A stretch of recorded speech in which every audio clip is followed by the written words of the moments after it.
because my dumbass for some reason thought newspapers were free. I was oblivious until my college boyfriend finally saw me do it and pointed out I was stealing. Oopsies. 4.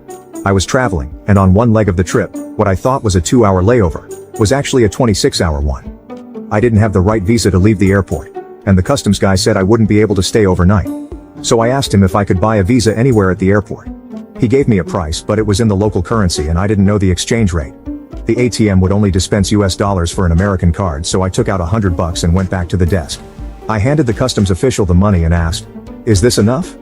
It wasn't until I saw him put it in his pocket before stamping my passport that I realized I had just paid a bribe. 5. Riding a bike after drinking. Apparently that's a DUI. I was on private property though.